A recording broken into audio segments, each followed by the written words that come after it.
Komið sæl í Valgerður og ég ætla hérna að ræða við hann Guðmund Inga. Hann formaður afstöðu, já.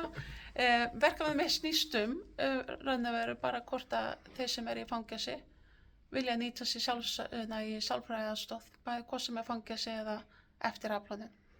Og mér langar að spyrja út að ég fór á Sogn núna daginn og ræddi við 5-6 fanga og svona á öllum aldri og ég spurði á alla hvort að þeir hefði áhuga á að leita sér sálfræðiaðstoðar, hvort sem var Litla-Hrauni eða á Sogni og hvort að hún sé boðið og ég fekk nei frá þeim öllum og ég var að spá í hvort að þetta væri eitthvað svona væri normið eða hvort að væri ekki hvort að sálfræði þjónusta virk á Litla-Hrauni og ég að spá í, þú veist, á hverju þeir vilja ekki leita sálfræði aðstoðar. Er þetta kannski út það sem í afneitun og sjá ekki það sem hefur gerst af sér eða svo var spurning hvað það sálfræði aðstoða hefur mikið að segja fyrir þá. Flestir hafa síðan skoðanir, sumir sagði að þetta væri bara eitthvað svona vúdú-konur og einn sagði að hann þyrfti að finna sér rétta sálfræðinginn. Hvað finnst ykkur með þegar þú varst inni með að varst afplana í taka þinn dóm út? Varstu með sama hugafar? Nei, ég held ekki. Ég held að ég hafi viljað fá sálfræðiaðstoð. Okay. Ég alltaf var mjög lengi. Ég var með 24 ára dóm, satt inn í 16 ár. Á þessu 16 árum held ég hef hitt bara fagfólk kannski 7 sinnum eða eitthvað slags. Mjög fá skipti. En þá var maður alltaf að vonast til þess að geta fengið sálfræði meðferð. En ég held að maður fekk oft, ef maður fekk kannski að hitta sálfræðing og það stóð til að hefja meðferð en svo fekk maður aldrei meðferð af því að það er svo fáir sálfræðingar, fáir félagsráðgjafar og það er svo margir í kerfinu að þau ráða ekki við það. Þannig að ef þú ert svo heppinn að hitta sálfræðing einu sinni þá er nú ekkert víst þú hittir hann aftur meðan þú ert í afplánun, skilur, þú ert bara laus þegar það er komið. Og ég held að það sé svolítið málið, það er náttúrulega líka alltaf starfsmannaskipti. Og ég held að þeir sem eru í kerfinu sérstaklega núna eru bara orðnir þreyttir á þeir treysta ekki fagfólki. Þeir eru búin að brenna sig svo ofta alltaf verið skipt fagfólk, þeir fá ekki hlustun og þeir bara eru búin að gefast upp. Ég held að það sé svolítið vandamálið. En eins og þú sagði líka að þetta er líka það að það eru ákveðnir brotaflokkar og eiginlega allir sem eru dæmdir í þeim brotaflokkum þeir segjast sælusir og þeir sjá ekki hvað þeir gerðu rangt.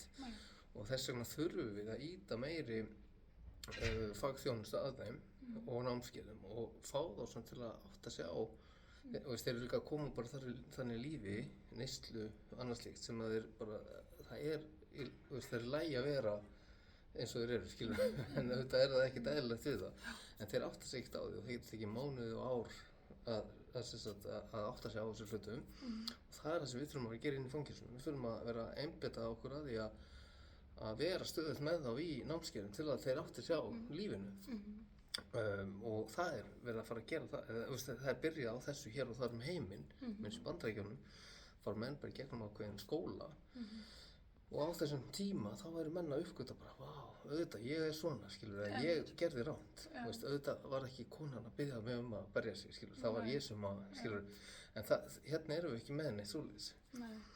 En svo er náttúrulega bara ekki bara þetta sem vandar, ég meina, auðvitað þurfum við bara að setja upp þannig kerfi að menn hafa eitthvað að stefna að og ef þeir hafa eitthvað að stefna að þá vilja þeir taka á sínum málum og læra og gera en í dag er þetta bara einhvern veginn svona þeir eru bara þarna og þeir eru ekki að læra neitt og eru ekki að móttaka og vilja bara ekkert að því þeir eru búin að gefast upp.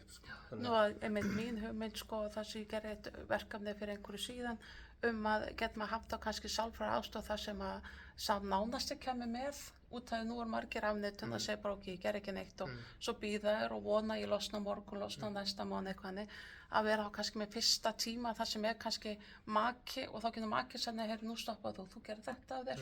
Er það eitthvað kannski náinn í framtíð? Já, ég held að það sé mjög sniðugt að vera með alls konar útfærslur á þessu og líka bjóða upp á sáttameðferð við þolendur og gerendur að það er mjög flókið en það er samt verið að gera það hér og þar heiminn, skilur, sem er að virka og ég held að við verðum að, við eigum að prófa okkur áfram í þessu, við eigum að reyna að gera eitthvað, því að þegar menn eru í fangelsi, þá er það tíminn og staðurinn til að endurhæfa fólk. Við gerum það ekki þegar það eru lausir aftur. Ennþá lifandi í sama hugsun og ennþá með,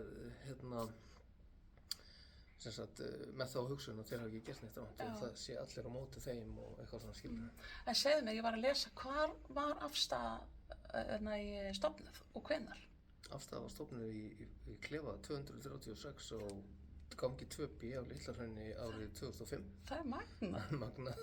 Býttu, og hvað var til? Sko, það var eitthvað sem hétt trúnaðar og fanga og það voru menn svona sem vildi eiginlega bara halda svona stjórn á fyrir sig, ekki vera að vinna eitthvað endilega mikið fyrir aðra, heldur svona að þeir hafi tækifæri að tala við stjórnendur og þeir geti útvegað eitthvað og svona skilur og þeir mismunuðu svolítið, vildi ekkert vinna fyrir hvert sem er og síðan varu kosningur og við böðum okkur fram og þá var einhver aðri sem vildi bara taka þetta. Og varst þú inn í þetta stofnað?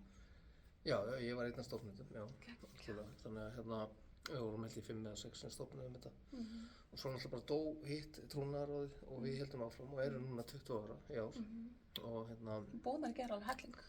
Já, ég meina, allar breytingar sem hafa orðið í fangelsiskerfinu út á okkur. Ef við erum ekki komið hugmyndirna þá höfum við ýtt þeim í það að gera þessa hluti af því að við erum alltaf að ræða þetta, við erum alltaf komið fréttir og greinar, segja frá hvað þarf að gera og við tökum okkar vitneskju bara frá, sko, bæði frá okkar reynslu og svo bara hérna og þaðan úr heiminum, skilur, við förum bara að kynnum okkur, sjá bara hei, og þetta er flott, þetta er að virka, við þurfum ekkert að finna allt upp hér, skilur, við getum alveg leita aðstoðar annar staðar og við getum hort á og það er það sem við erum að sjá í dag.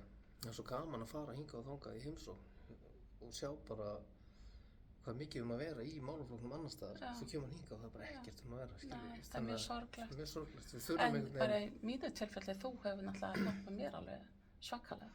Bara andlega líka. Já, það er gott að Herru, takk fyrir mig, ég heiti Valgerður og takk fyrir.